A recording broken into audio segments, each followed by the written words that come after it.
everyone. My name is Em, and I'm currently on a journey with my husband where we watch all of the Disney animated movies in order and rank them on a tier list, and then I give some history at the beginning of the video. So today's episode is a bonus episode because while watching this movie, my husband and I decided that there's so much live action to it that it's not really an animated movie. However, the history of this movie is so interesting. And diving into the history of this movie was so interesting that I thought that it would be worth it to create a video on it. And so today's episode is about Song of the South. And I know that that's scary to hear because Song of the South is a very interesting movie and how divisive it is. But I promise that my opinions are my own, and so I hope that can be understood because I don't feel like Song of the South is very black and white. I feel like in my research I found that it was quite gray in some ways.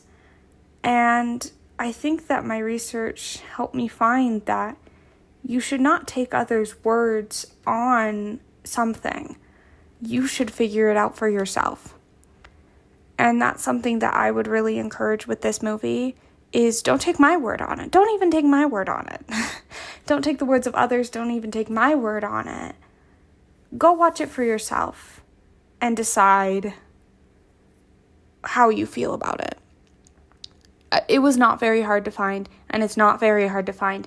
YouTube, I found it on Internet Archive because I found a better quality version on Internet Archive. But YouTube, Internet Archive, it's everywhere because Disney isn't really regulating it because they don't care about it. So go forth and prosper. I don't know if you can buy it from any streaming services. So it doesn't look like it's streaming on any streaming platform, but it is on there. So I would highly encourage you with this.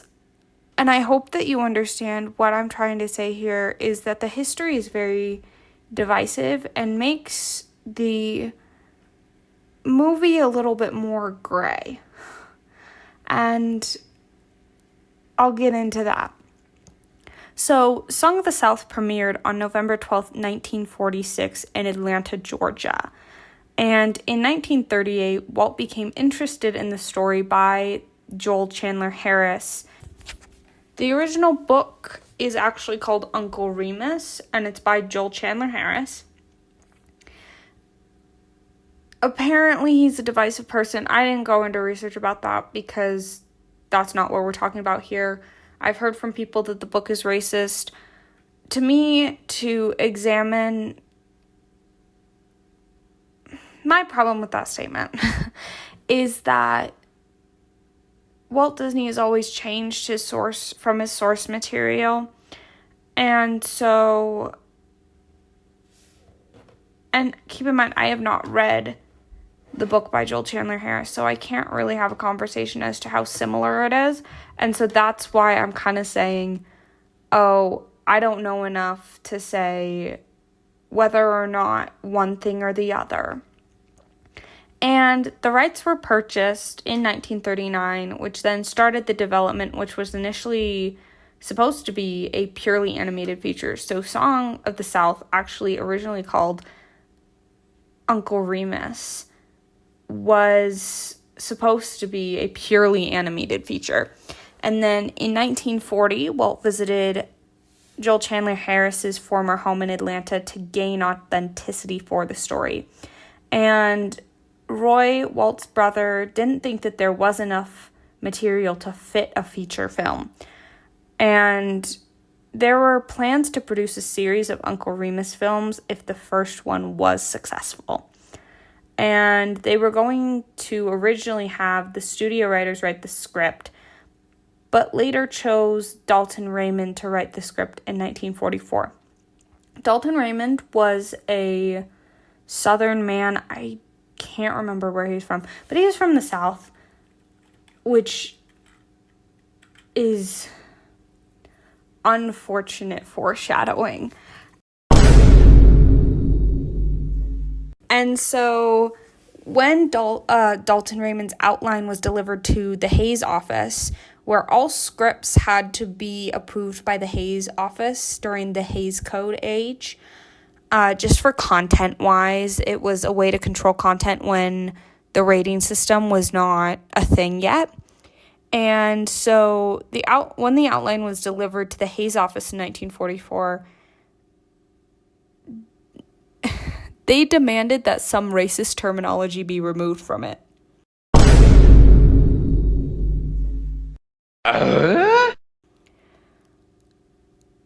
And something I want to know is what Raymond was writing in there. Apparently, he did use a not so pleasant terminology for Black people.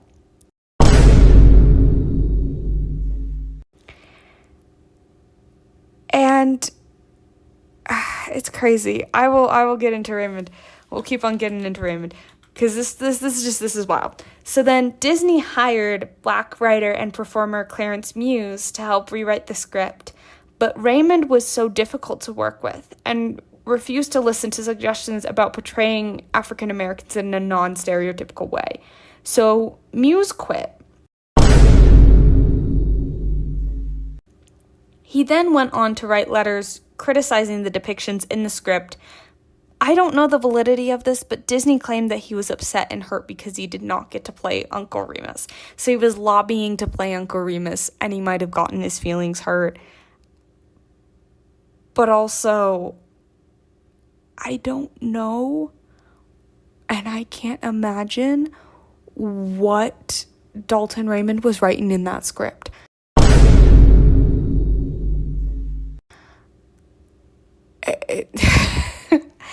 And the craziest thing about this is this was his first and last screenplay. He seriously never wrote another screenplay. So I'm wondering how Disney found this man. Like, I'm genuinely serious when I'm like, how did Disney find this man and why did he let him stay?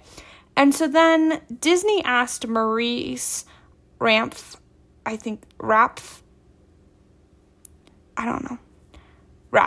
going to say Rapf, who was Jewish and radical left-leaning, as well as had worked on live-action films, to help with the script. And Rapf brought on co-writer Callum Webb.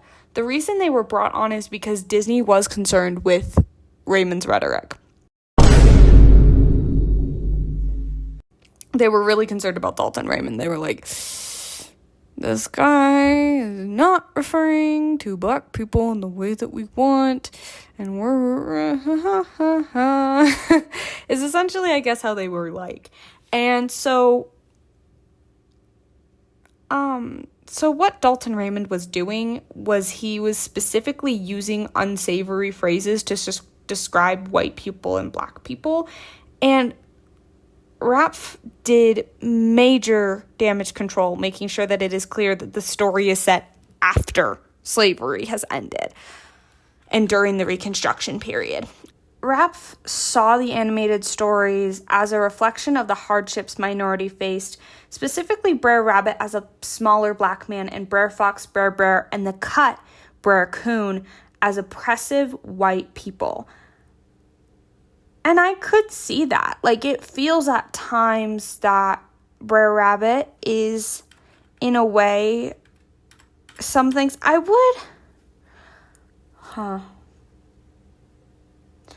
would say that these stories of resilience can apply to a lot of different people, but I could see how it could apply to minorities. Like, the Brer Rabbit stories about resilience and constantly, despite the oppressor, like, coming out on top, you coming out on top over the oppressor, I guess. Rapf specifically wanted to avoid the Uncle Tom trope, and Walt stated, that's exactly why I want you to work on it, because I know that you don't think I should make the movie. You're against Uncle Tomism, and you're radical. And so Walt kind of wanted that to make sure that this movie portrayed a good heart. Do I agree with the fact that they tried to hire a black writer? Do I believe that they should have fired Dalton Raymond? 1,000,000%. I don't know. I feel like it's nepotism in some way. I hate to say it. This feels like this breathes and lives and breathes nepotism about why this man was kept on. But I can't 100% say.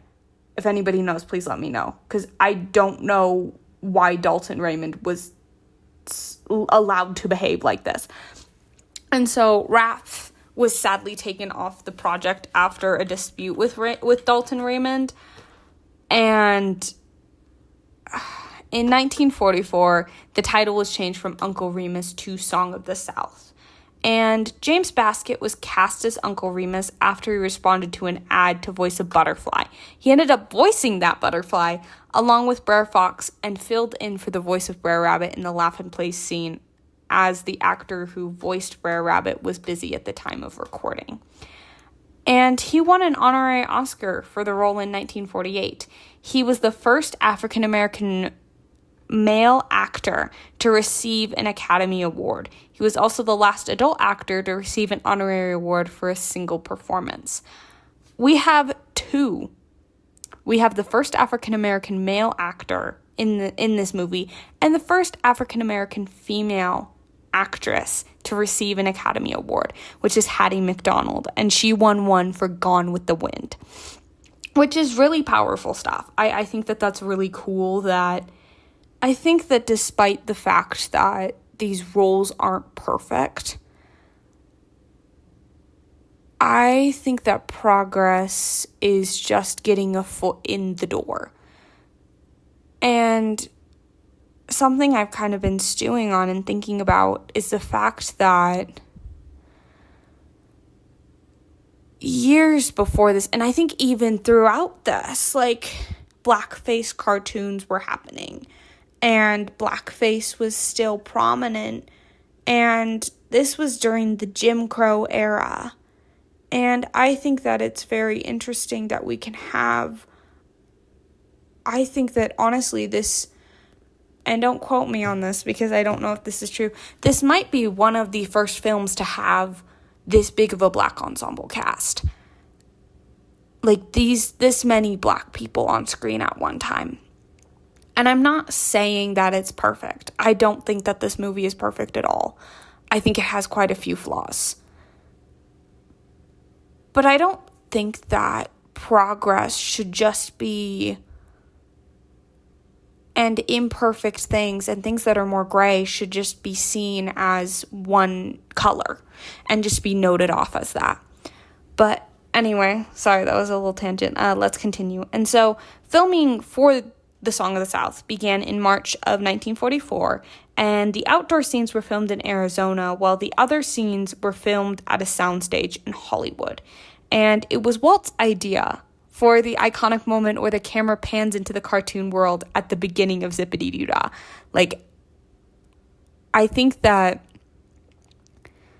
even if we haven't seen the movie, I think that it was on enough Disney sing-alongs and stuff like that that we all know, like, that moment, or have seen that moment with Uncle Remus, and it zooms in on his face and it zooms back out, and he's in, like, it just bursts and he's in the cartoon world. I think it's incredible. And nearly all of the vocal performances for the songs are by the African American cast. And the song Let the Rain Pour Down is set to the melody of Midnight Special, a traditional blues song. It is speculated that Zip-a-dee-doo-dah is based on the pre-Civil War song Zip Coon, which has been criticized for African American stereotypes. If you're not familiar with the tune is Turkey in the Straw. So if you've seen, like, Steamboat Willie, which who hasn't seen Steamboat Willie? But just look up the lyrics to this song and you'll kind of see, no, I don't want cookies, okay. And you'll kind of see that it kind of is supposed to be sung in a certain accent that I think could be problematic. Anyway, and James Baskett could not attend the premiere, and I'm assuming along with any of the other Black cast members, due to the premiere being in Atlanta, which was segregated at the time.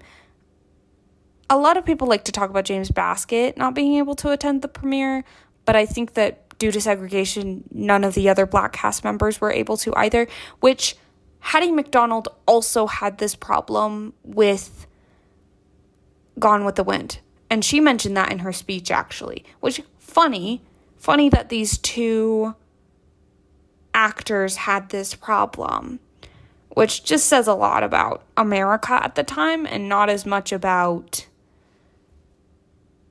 I guess, them as performers. I think that this is really interesting where we're seeing at this time, because this is the 40s, we're seeing this shift on the West Coast, but not on the East Coast. And so I just find that very interesting that there's a shift in a lot of other places, but not in the South yet. And I just think it's very interesting to examine that this movie that is set in the South, like, the actors that are being portrayed as Southern people cannot come to the premiere. I think that's just very interesting and something to say about just the history of the South and all these things. And I don't know. I think it's just a thinking point to think on. And Walt was so upset by the unexpected reactions to the film that he gave opening remarks and then left the premiere. He decided that it was better off seeing it without an audience. And I think learning about Walt, he was a major perfectionist. And let me tell you something from a perfectionist. It is very hard to comprehend that something that you have worked so hard on might not be received in the best way. I don't know. I think that feelings are complicated sometimes. And I think that it's interesting because a lot of people did not like the idea of this. And I'll get into that a little bit later. And Song of the South has not been released onto home video in the United States. It seems as if Disney won't, as every CEO since the last theatrical release in 1986 has said that it will not be released and that there are no plans for it to be released.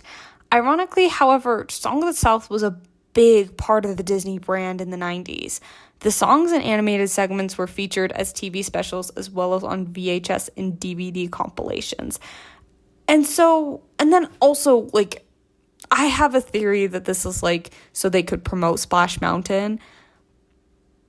But my other thing with that is I'm kind of like, for a movie that you wanted to distance yourself from, you sure didn't do that. And so it's really interesting how they chose to still have it be kind of part of the brand and stuff. And after being made a Disney legend, Whoopi Goldberg stated, "I'm trying to find a way to get people to start having conversations about bringing Song of the South back so we can talk about what it was and where it came from and why it came out." And I agree. I agree with Whoopi Goldberg. I'm just going to say it straight out. I want Song of the South back. I think that it is good to have these conversations and have nuanced conversations about this movie, because I'm just going to say straight up, it's not as bad as people think it is, but it's not perfect. It is very flawed. But I feel like some people talk about Song of the South as if they're calling these characters slurs. And I'm just kind of here to say that you'll get into my reaction and you'll get into what I actually think. So I'm not going to spoil it here. But that's all I'm going to leave you with about my opinion. And I've been very scared. I've been very scared thinking about this and thinking about my husband and I's thoughts. In today's day and age, things are so politically divisive, especially online, that I've just been a little bit scared about having a nuanced conversation where we say this movie isn't black and white. It isn't not racist. It isn't racist. It purely is gray, where it has some things where it's like, oh, those are like little tiny things where it's not, I will say this, it's not the racist boogeyman hiding in the closet. It is a conversation, and there are conversations you have to have about this movie. You know, when you watch it, there are things you notice, and there are things that if you would want to talk to a child about when you show it to them. But I don't feel that it is as black and white as people think it is. Anyway, continuing on. When it first came out, Song of the South was praised for its artistry and James Baskett's performance. And I have to agree, if you watch the movie, James Baskett shines in this movie. Oh my gosh. And the thing is, he died defending this movie. Hold on, let me actually pull up the quote. So this is on James Baskett's Wikipedia is where I found this. And let me tell you, he died not too long after receiving his Oscar. He died later that year after getting his honorary Oscar. And yeah, it says on the Wikipedia page, this is one of the first Hollywood portrayals of a black actor as a non-comic character in a leading role in a film meant for general audiences. Can we talk about how crazy that is? And how powerful. I don't know.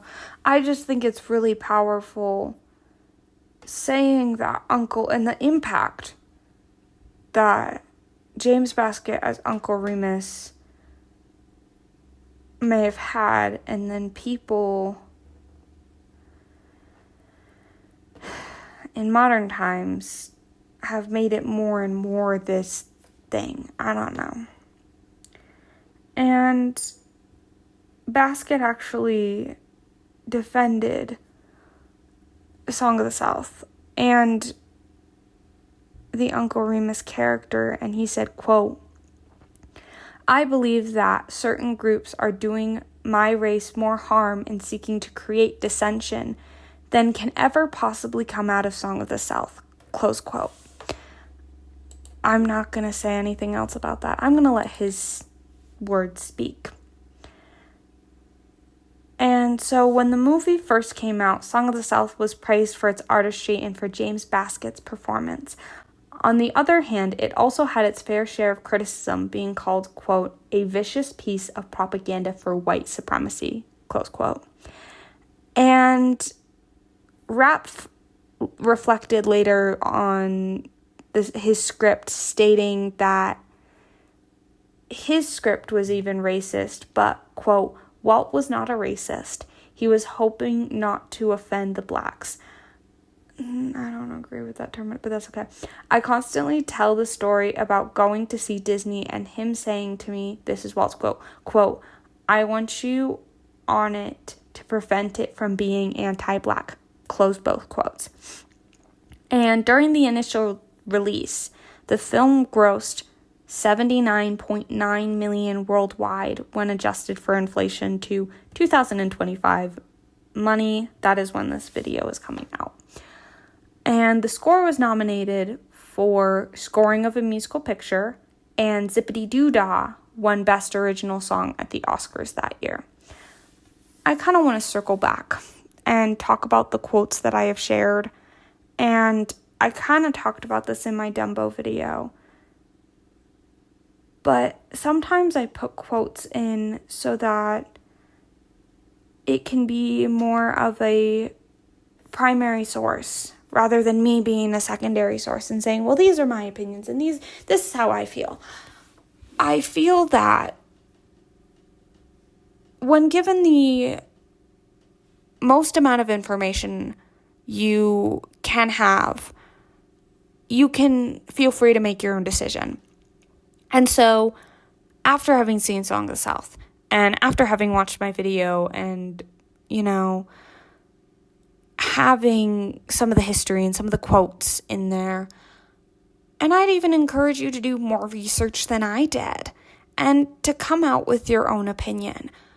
One thing I will say is I encourage you to be open-minded. If you're going and you're looking, one thing about biases is if you're going and you're looking, you will always find things to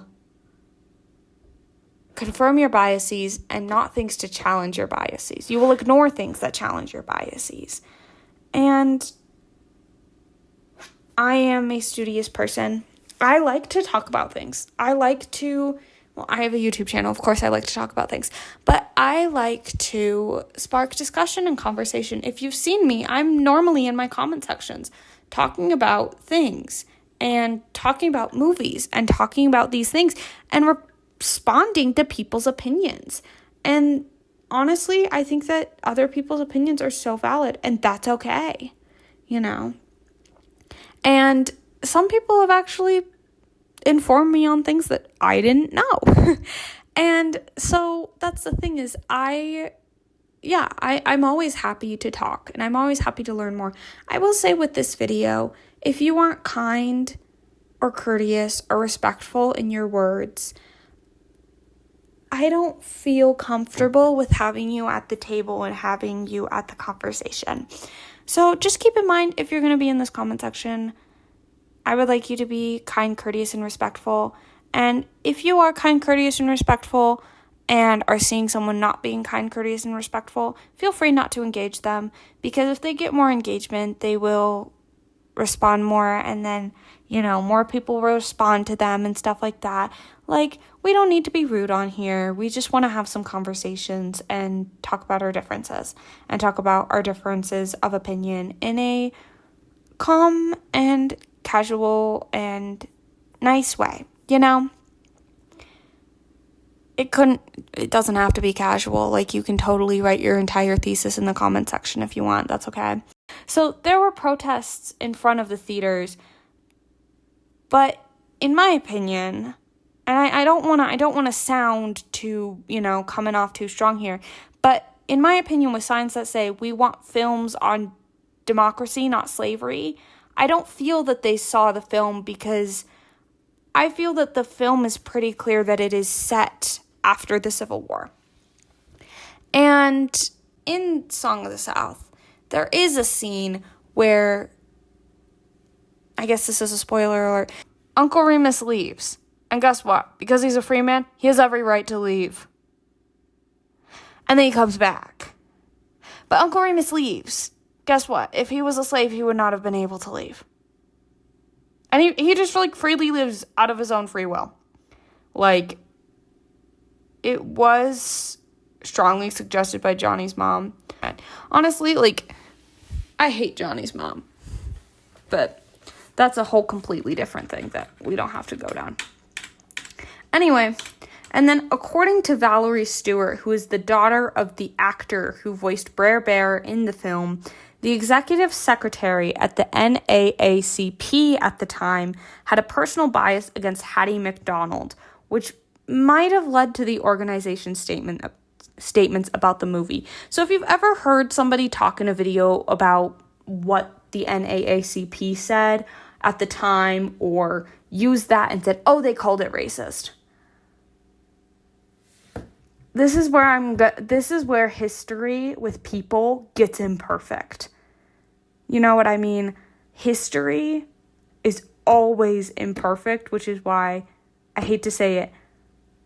You can't really trust the word of almost anyone in history.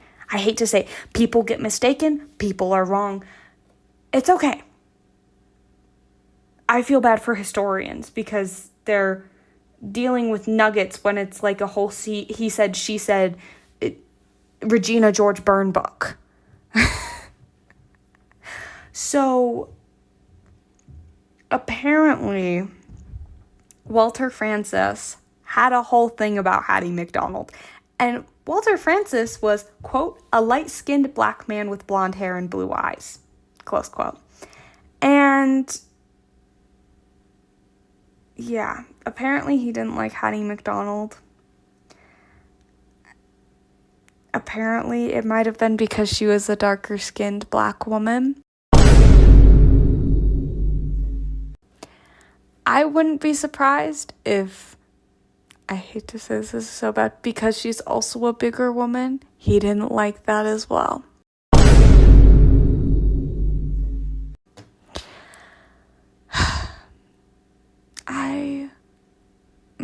Gross men make me feel gross. Anyway, and so Walter Francis was personally invited to the studio by Walt in 1944 to help work on revising the script, and he declined because the NAACP didn't have a West Coast representative, and he's like, I don't want to come to the studio.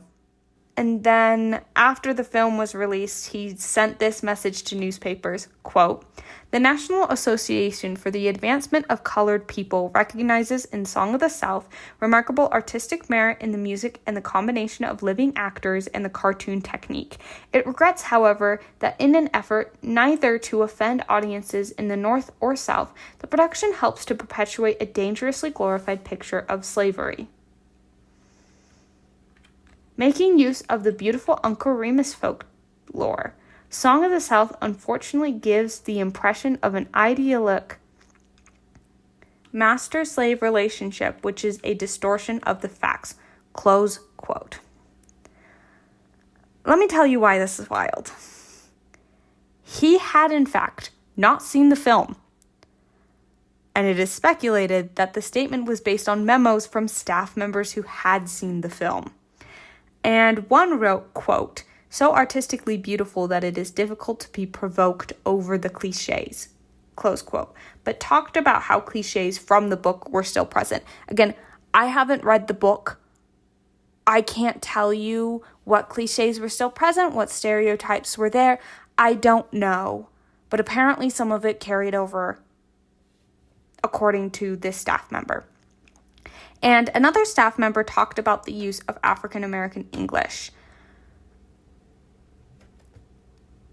My husband and I talked about how that dialect is per the time.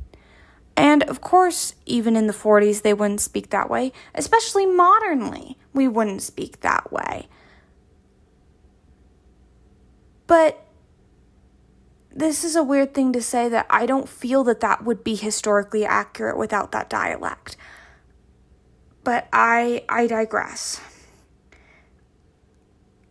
I hate to say that with some people you can't win, because I fear that with Song of the South, it would have either been, oh no, it's too much because it's being made by a studio run by a white man. It's too much, you're taking from our culture too much.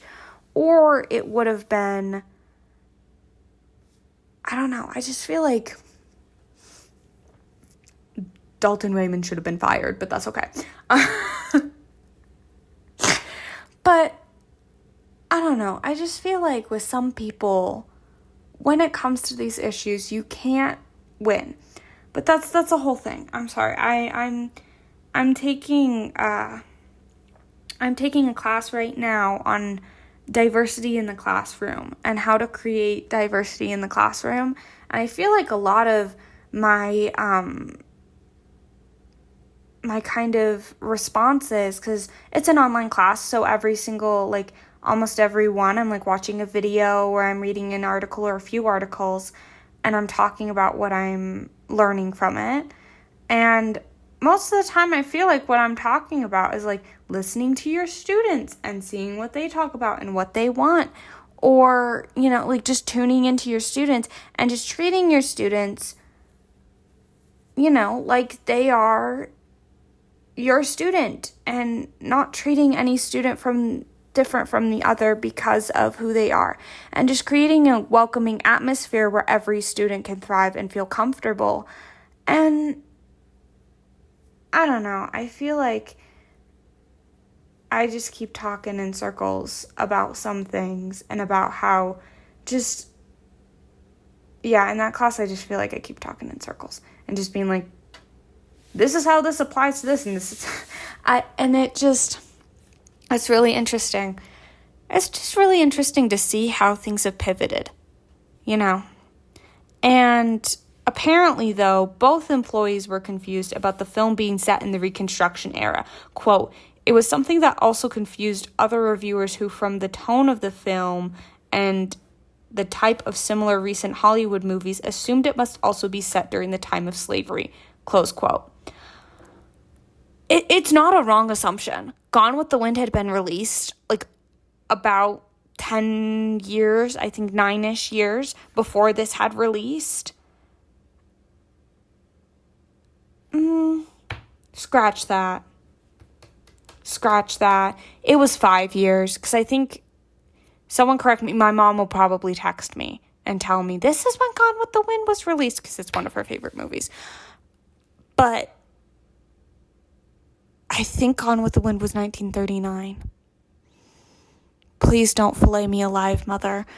I think Gone with the Wind was 1939. So this would have been only about, how am I doing math right? 7 years after Gone with the Wind. So it's reasonable. And Gone with the Wind was huge. So it's reasonable to think, and especially with the Hattie McDonald of it all. I can't believe, yeah, okay, whatever. With Hattie McDonald being in this movie, it is very reasonable to think about that. But also, I guess media literacy didn't exist in that time either. And I think it's frustrating that the assumption that this is set during slavery carries into today, because the everyman has heard about this, especially now with the replacing of Splash Mountain in the U.S. parks. The everyman knows about Song of the South and claims to know everything about Song of the South.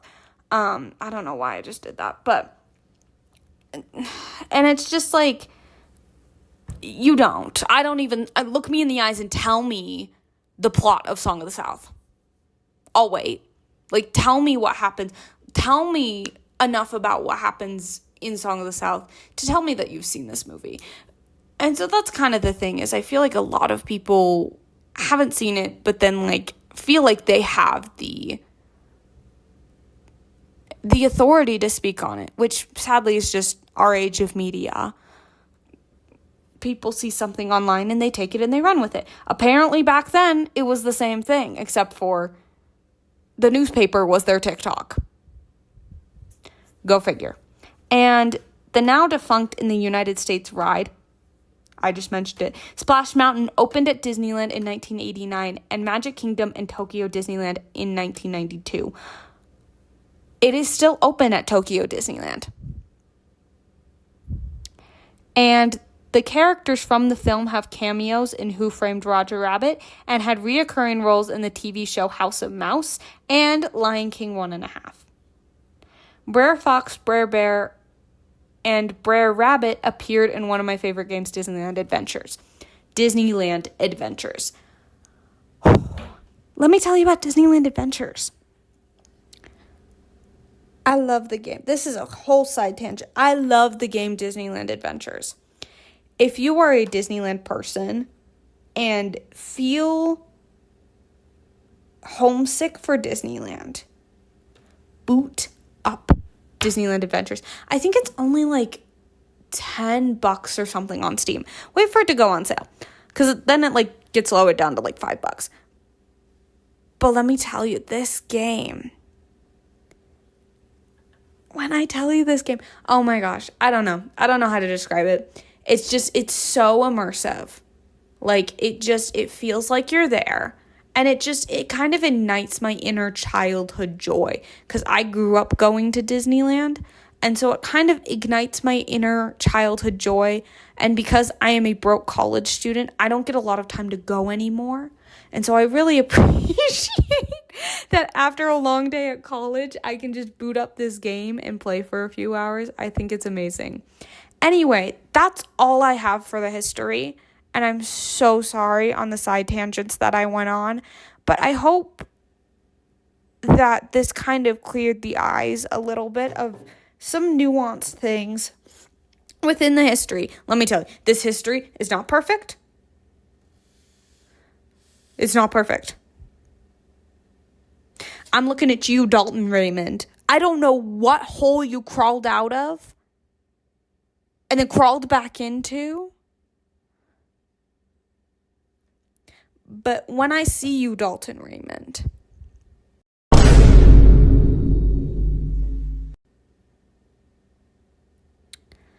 I don't have words for that. And I don't know why. But I will say that, like, there's a lot of mixed history because on one hand, we have Dalton Raymond. On the other hand, we have James Baskett being the first Black man to win an Academy Award. And so we have it's gray. It's gray over here. And then we have, and somewhere in the grayness, we have people misunderstanding what this movie actually was. So it's interesting. This movie is just so interesting to me. Just such an interesting movie to me to just sit back and see and just study human behavior on. I genuinely want to spark conversation here, and I want to know your thoughts. Just please keep it respectful, as I said earlier. Please keep it respectful. Please don't name call or just name call me or name call my husband or name call anyone in the comments, because I will assure you that any name calling or hateful comments will automatically be deleted. I believe in free speech, but I don't believe in no free consequences. Anyway, so I don't really have anything else to say, and I'm just kind of idle prattling over here, tap dancing. So I think it's time to go on to my husband and I's initial thoughts. And I think that I recorded something after stewing on it for a little bit too. Alrighty, so we just finished Song of the South. This is kind of going to be like a bonus episode thing because it's kind of a weird midpoint between the two, where it has some live action and then it has some animated segments. So this is just going to be a bonus episode because I intended it to be its own episode, and then we were watching it, and I was like, to me, the image of Roger Rabbit kind of came to mind with a lot of it. No, in a good way, of course. It's good. But I meant in regards to, like, it being an animated film, right? Mm-hmm. Roger Rabbit is animated, right? Has animated segments. They have the part in Toontown, and they have the all the different animated characters and stuff. And it feels like Song of the South is kind of the same. They have some of those parts where Uncle Remus is with, all the cartoon characters, but then they also have the parts that's just the cartoon. Then they have the parts that there's no cartoons. So it's kind of like a weird little in-between zone. So, and you could say it's kind of like the Three Caballeros or Saludos Amigos, but in the same way, I kind of went off of, those are animated movies because the main characters are animated. In this, the main characters are not animated. The main characters very much are Uncle Remus and Johnny and everybody there. And then these are kind of like side characters used to teach Johnny some lessons. Yeah. So, I don't have anything wrong with it. So, this is just going to be a bonus episode because I don't know. If anybody was just curious as to why this is a bonus episode, that is the reason why, is because it just seems too much like an in-between for me to put it as a definitive animated movie at the Wikipedia article for saying that anything that has animation in it is animated. So stuff like Mary Poppins and Bedknobs and Broomsticks that have some animated segments, but I hate to say it, and this is so bad. Those are not animated movies. Yeah, like it's different in this case, if we're disqualifying Roger Rabbit, we're disqualifying something. We're disqualifying Roger Rabbit because it's Touchstone. Well, that too, but also, like, if it wasn't Touchstone, I feel like we would still disqualify it on those grounds of it's not really an animated film. It's got a lot of animation in it, and it's good, but it doesn't. It's not an animated film. It's not animated fully, yeah. So I could give you that. So for Song of the South, let's get into our thoughts. I thought it was really good. Like, how do I put this? Like, I think that, and don't hate me because, like, let me tell you, if you want my credentials on Song of the South, because a lot of people have not seen Song of the South. A lot of people like to talk about Song of the South, but have not seen Song of the South. I feel like Song of the South with Disney is this looming, like, Chernabog-like, devil-like creature that's constantly looming in the Disney community. But you look at him, and he's like, what's a comparison I can give? Like, Pain and Panic. When you actually watch it, like, it's not as big and, like, as racist as you think it is, in my opinion. I kind of grew up, this is such a funny story, we had a bootleg DVD of Song of the South growing up at my house. I'm not lying. Like, I think the story is, like, my uncle, he didn't buy it, but, like, he found a version of it somewhere and ripped it and, like, burned this DVD for us. Like, there's, like, I think there was a DVD release in, like, China or something, or Japan or something like that. So, like, in Asia somewhere, and that's, like, the only DVD release of it. And he ripped it. I don't know how. Don't ask me how. But he ripped it and he burned it on DVD for us. So I have seen Song of the South before. It has been a while because let me tell you, that movie is so boring to children. It is a boring movie for children because you're all ready for, like, Brer Fox and Brer Bear if you've been on Splash Mountain, because I had been on Splash Mountain. And so I was like, oh, I want to watch Song of the South to see what it's about, because I was told, oh, it's based on Song of the South. And so I thought it was just going to be, mostly animated fun and all of that. It's not. Littles did I know. It's mostly about Johnny's daddy issues. Yeah. But that's not to say that it's a bad movie. Just know that if you have, like, hyperactive littles like I was as a kid, which I wasn't too hyperactive because Disney kept me focused and I love watching Disney movies, but something like this might be a little bit, depending on your little, might be a little bit boring for them. Yeah. A different topic that we kind of talked about through it is kind of the way that it depicts the South. That is one of the things most people object to, is the subject nature of the time frame they're in. And I don't know, what we pretty much, like, agreed on is, like, yeah, it's a very romanticized version of what the post-Civil War South was. I mean, let's be real, 99% of the sharecropper farms were not like this. I think that is okay for everyone to admit that reality was so different from what this was. But that being said, what I pretty much end up saying was, this is a kid's movie, like, we're not going to depict, African Americans being beaten to an inch of death just for not doing things. We don't need 12 Years a Slave in a kid's movie. I don't know what that is, but I'll take it. It's a really like, it's a movie that's kind of grounding slave movie that came out, I think like 10 years ago at this point. But that movie is reasonably rated R. Yeah.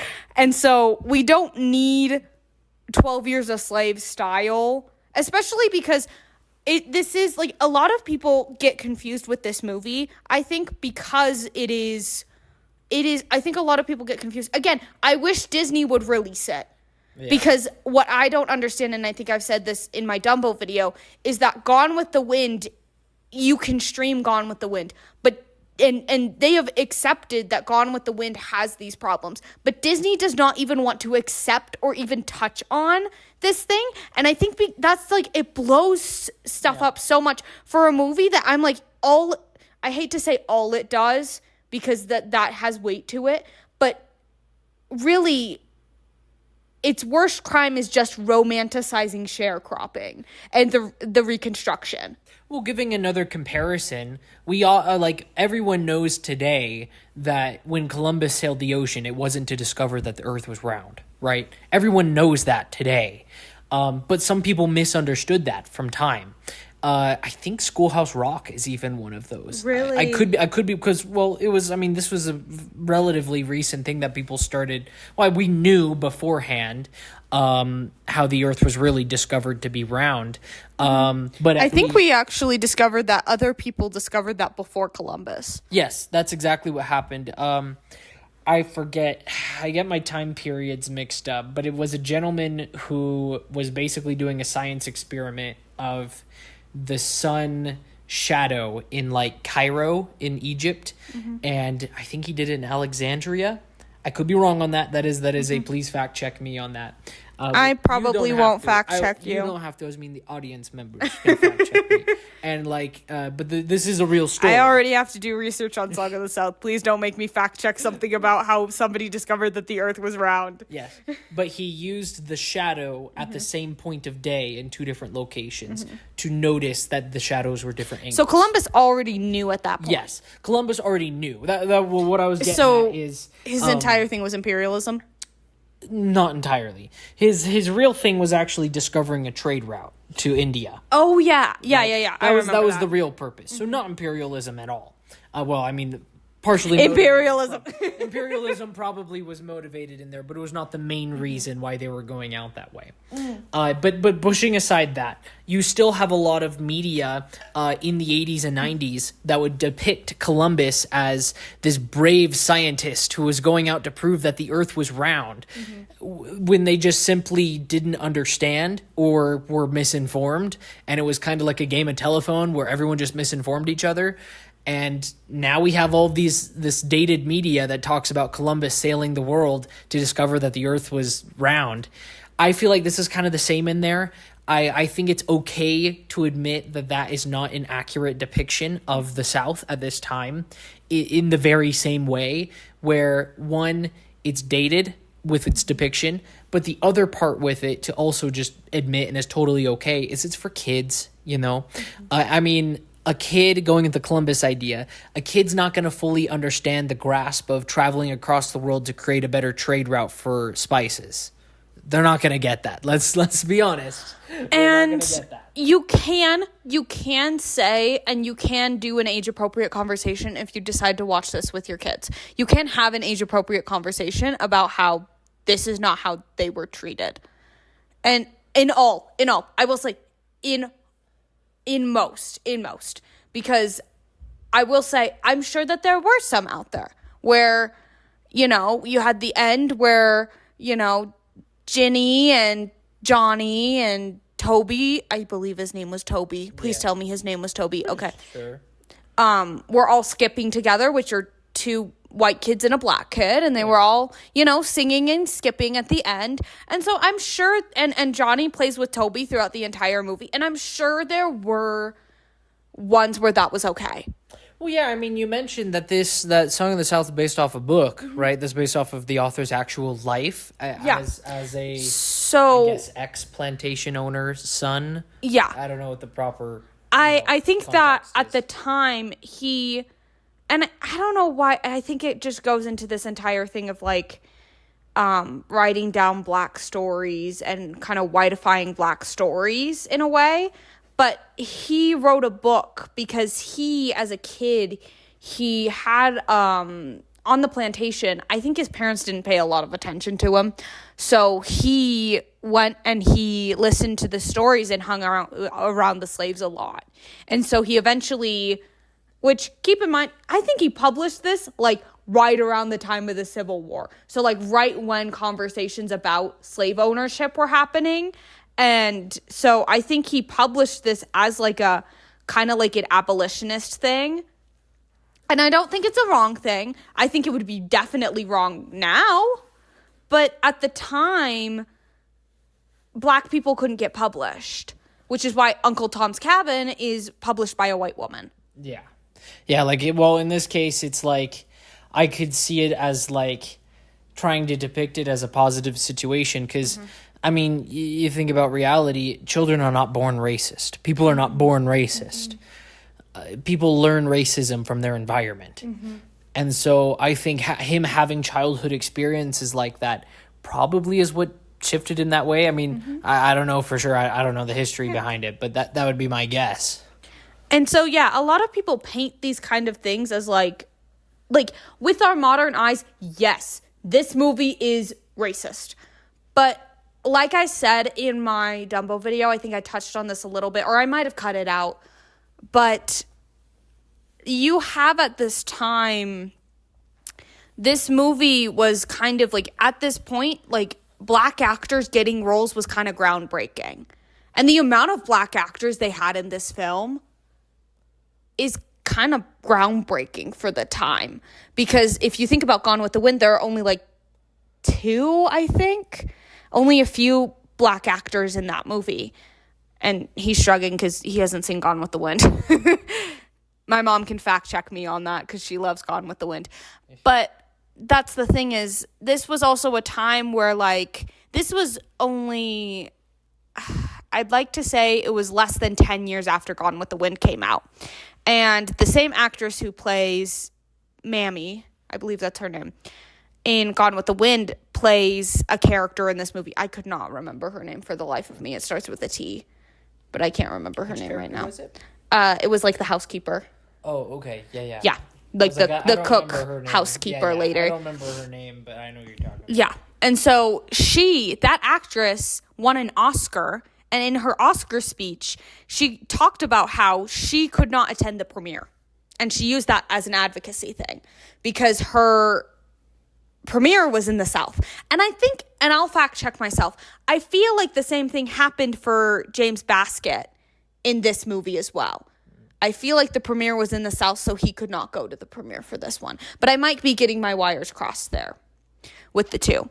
So that's kind of to set the context of when this movie came out and how revolutionary it was kind of first steps for black people. Just so you know, I'm not like justifying the romanticization in this movie, but just to kind of say that some things are baby steps. Like in our modern era, this movie would not be okay. Well, I think, like I said, like I think this is okay to introduce to children, like young children. I mean, obviously not too young because, like you said, you thought it was boring as a kid. But, you know, something like you're 8, 9 years old, you know, usually you want to be teaching them about, like, the American history with racism and about middle school, right? Mm-hmm. So, like, pre-middle school age, I think this is fine. This is fine. It's like the Columbus metaphor I gave. Incorrect, yes. I think everyone can agree it is an incorrect depiction of what life really was or the motives behind what was really going on. But it's just a harmless context that's meant to offer a romanticized view for the sake of telling its story. And in fact, there is a moment where one of the characters does have a racist moment. Yeah. And it does seem... I wish they'd gone a little bit deeper into it, but you can tell that they didn't want to because it's a kid's film. Yeah. I wish they'd gone a little bit more into it, but it's kind of like very explicit that it is like a racist moment. And to kind of state my qualifications on why I kind of know a lot about Song of the South and about the controversy about it, like I did write an essay in high school about and this, keep in mind, this was like a 10-page research paper.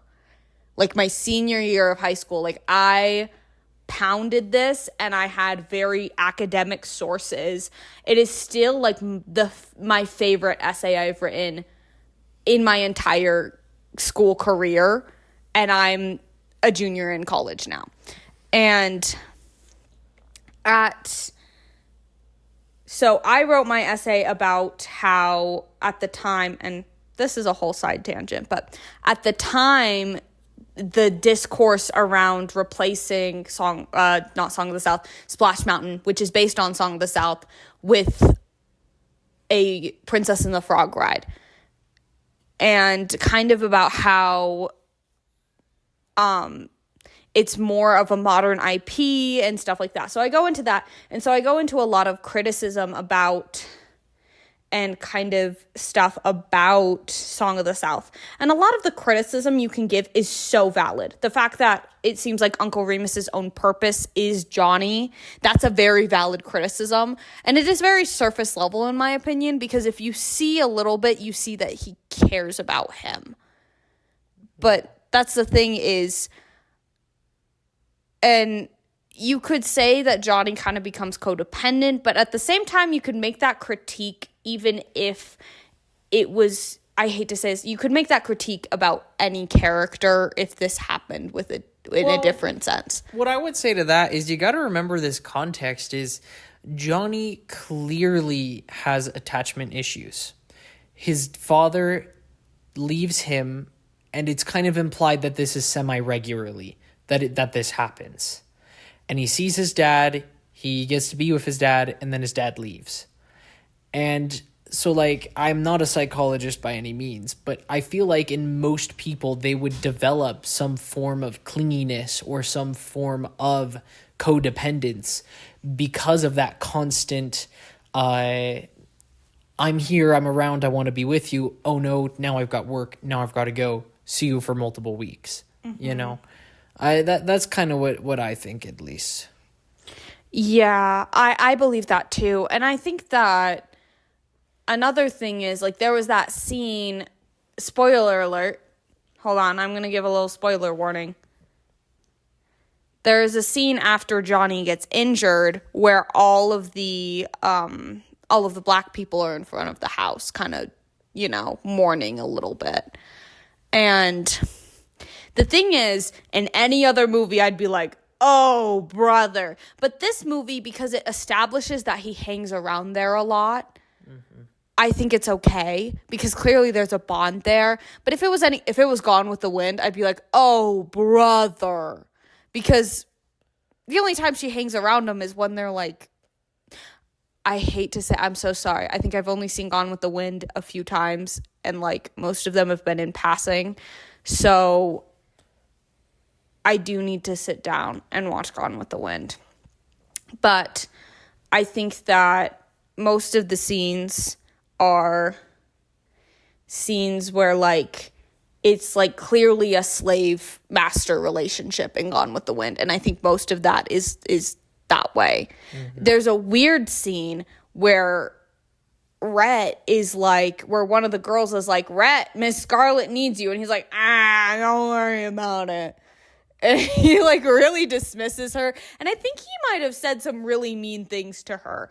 I can't remember. It's been a while since I've seen Gone with the Wind.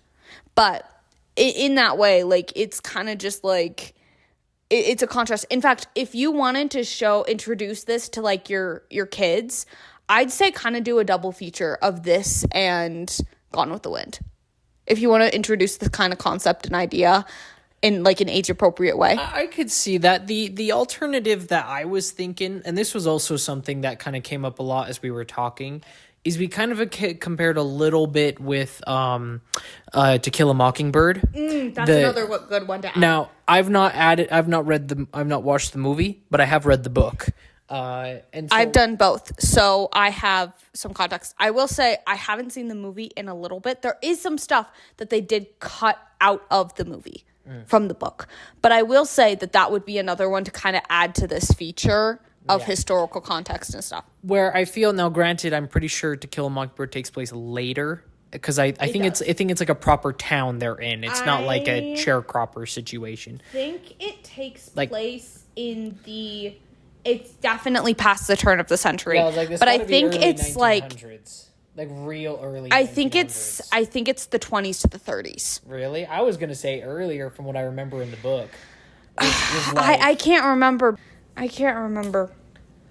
But regardless, I feel like if you want a movie that depicts racial tension like that, and I think at least in its story, where it's actually relevant and something that the story is trying to talk about, I do think it does it better for obvious reasons, because Song of the South doesn't touch it at all.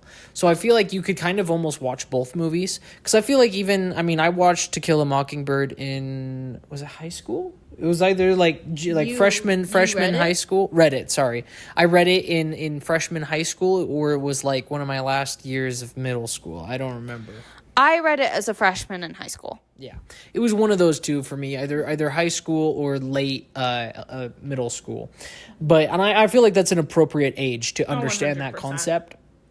And so I feel like it's okay to, like, let your kids see both movies, maybe not at the same time. Like I said, age definitely matters. You want it to be age appropriate for your children.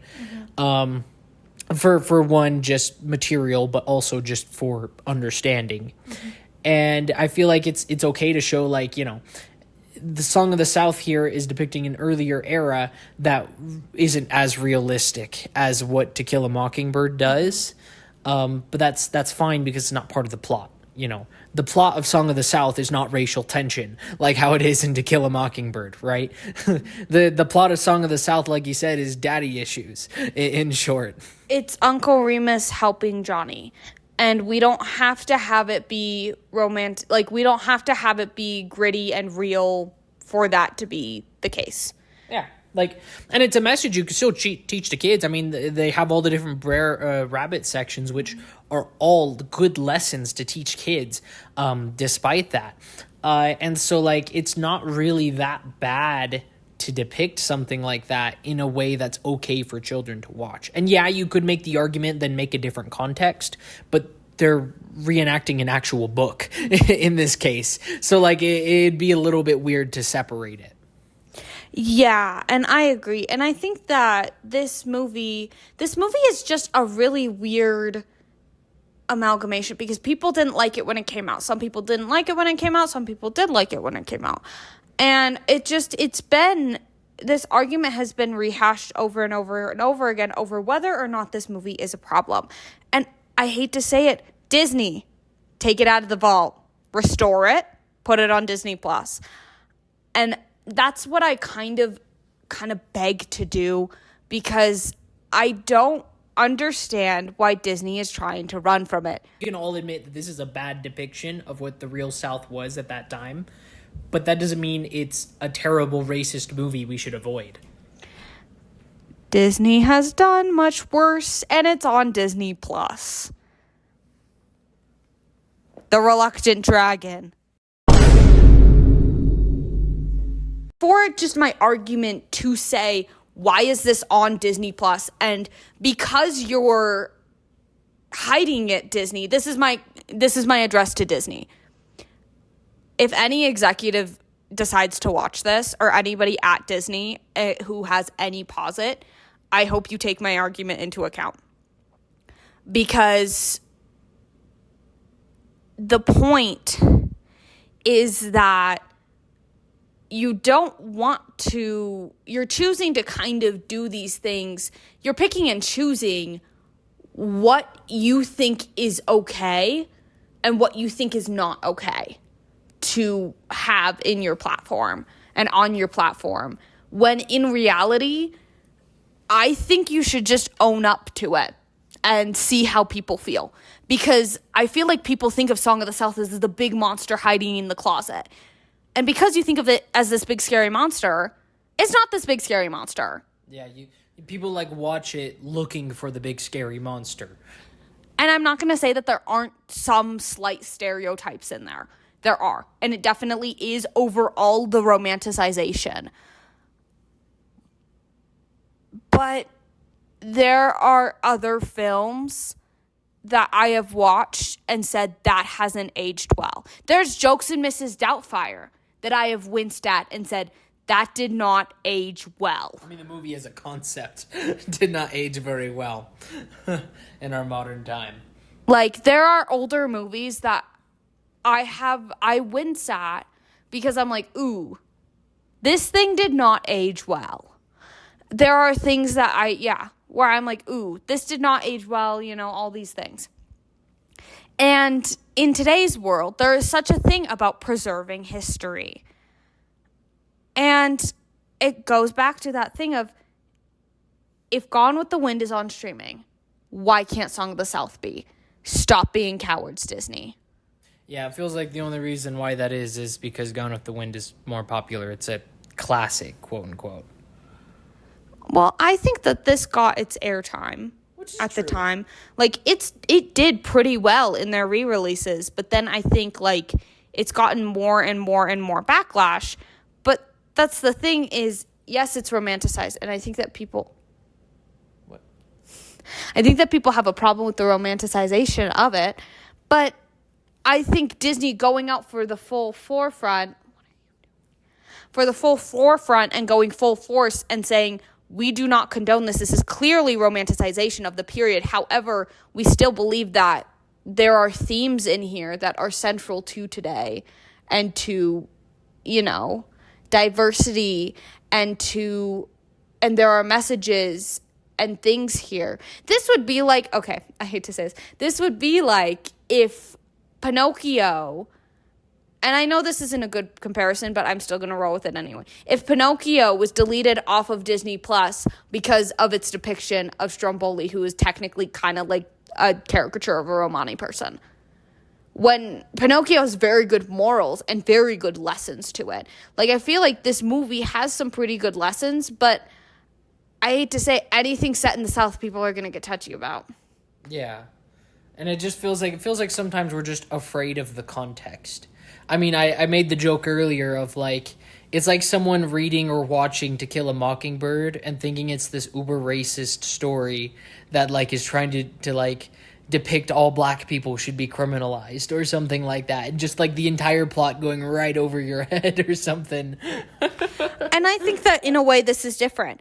But, listen, if this movie's only crime is romanticization, lock it up for 5 years. And then let it out of the vault. Like, I don't understand why, like, and maybe I'll get into it and how much backlash. And this movie still gets backlash on social media. And I won't say that it's not deserving of backlash. But let me just say, a lot of stuff. We'll get to Peter Pan. You haven't seen Peter Pan in a while. You'll get to Peter Pan and its depiction. I don't think I've, seen Peter Pan all the way through. You'll get to Peter Pan and its depiction of indigenous people. It's yikes. It's a yikes. It's a jinkies for sure. We'll talk about it. And we will talk about it. But that's the thing is, and I've kind of said this before, 2 seconds ago. Why are those on Disney Plus? And we have the weirdest thing. Okay, there's a movie, and I don't remember what it's called. There's a movie on Disney Plus where this guy gets cursed to be like a 10-year-old kid, and this like middle-aged woman falls in love with him. How is that on Disney Plus? But this isn't on Disney Plus. I can't defend it. I'm not going to pretend I can. If anyone in the comments can tell me what that movie's called, I don't remember what it's called. But they have the weirdest stuff on Disney Plus, but they do not have this movie, which just doesn't make sense to me. I don't understand it still. Because honestly, I found this on Internet Archive. It's very available everywhere. YouTube, Internet Archive. Disney doesn't give a fetch with where you post it. They have not cracked down on it at all. So you could just have the whole movie playing in the background. Let's see if I get copyright claimed let's just see if I get copyright claimed if I just play this entire movie in the background.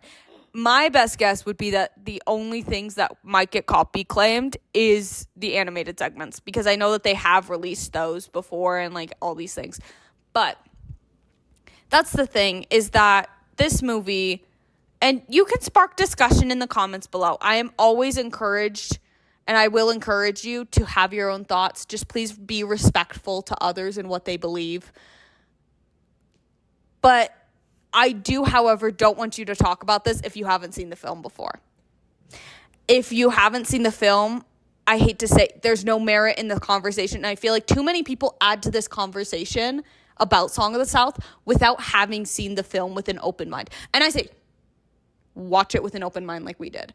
Because I was like, I know we both went into this knowing what people have said. Well, in my case, I have not heard any reason why people think it's racist. I've just heard people say it's racist, but I'd never seen the movie neither. So like I didn't have any expectations going in, and like I'm willing to listen if someone wants to explain to me why they think the movie is a racist depiction. I would love to listen to that. But at least what I just watched, and I don't know if I watched the same movie that they just watched, but to me it didn't seem that racist.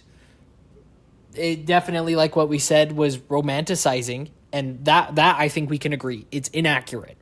But what kids' movie from that time depicting historical events wasn't? I bet you Milan is a little bit romanticized. Yeah, it is. It's very much romanticized in the way that it depicts, and mildly racist in how it depicts the Huns. And so it's like, it's okay if something's not perfectly historical. Pocahontas is romanticized too. And we have accepted, okay, that's the thing is, I feel like too many people are quick because I think it's not our history. I think that's the reason why we don't do it with Mulan as much as we do it with Pocahontas and with Song of the South, because that is our history. But Pocahontas is on Disney Plus, and it's not historically accurate, and we know it's not historically accurate. We didn't even know. We knew it was not historically accurate at the time. Like, this is different from, like, you know, the Columbus metaphor I gave, where some people were just confused and genuinely didn't know. Mm-hmm. This is, like, just genuinely Disney rewriting the historical event, which I get it. I fully get it in the case of Pocahontas. Like, the way that they first treated the natives was kind of rough. Mm-hmm. And so I understand why they would need to rewrite. But there is some of that in Pocahontas. I'm not even lying when I say there is some of that in Pocahontas.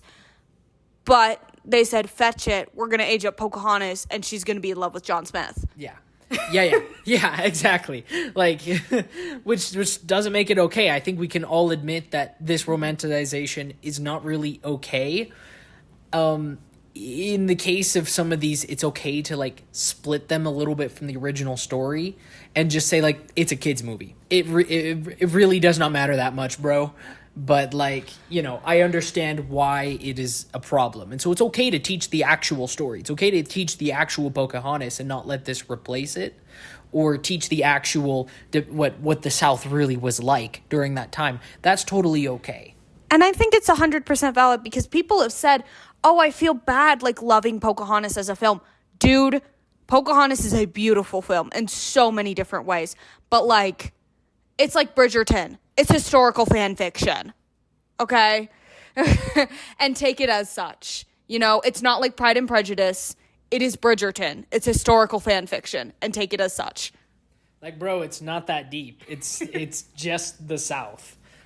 And I don't think that, like, and I think a conversation you can have with your kids if you want to watch Song of the South is that, hey, some plantations might an era. Which still wasn't good. Sharecropping was still taking advantage of them. But it is a little bit of a different context. It is a little bit of a different context. And I feel like too many people get confused and think that it is slavery. And that's their problem with that. But trust me when I say they were there by their own free will. Somewhat. Free will, but it's simply because they couldn't afford to leave. Like, that's the realistic story. Mm-hmm. Yep. So that's kind of the thing with that is you need to be stipulant if you are going to tell people about this movie or have a conversation about this movie. Listen, I know my audience. I hope you're smart people. And I hope that you know that if somebody tells you that it takes place during a time of slavery, I hope you shut it down and say, actually, it was during the Reconstruction.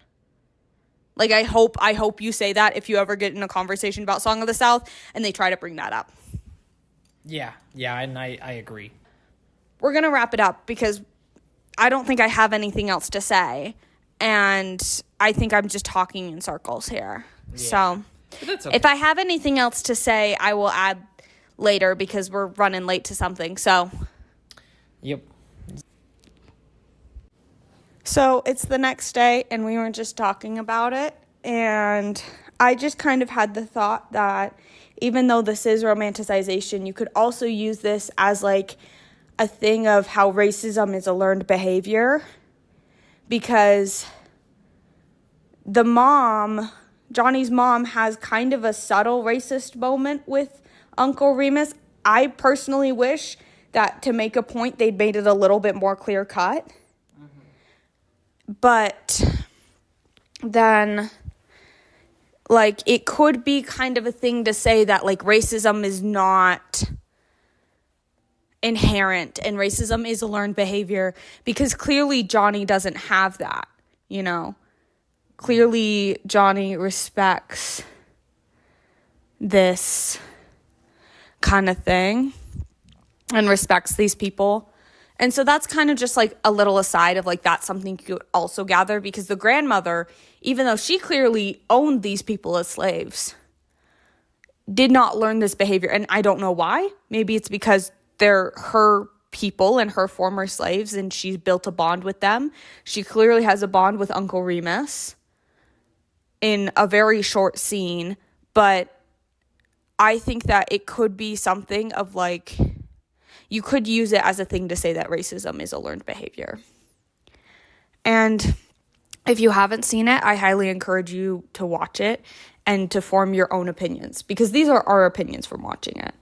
But if you haven't seen it, I strongly encourage you to, and to not just go off and say, oh, this is racist without having watched the movie itself.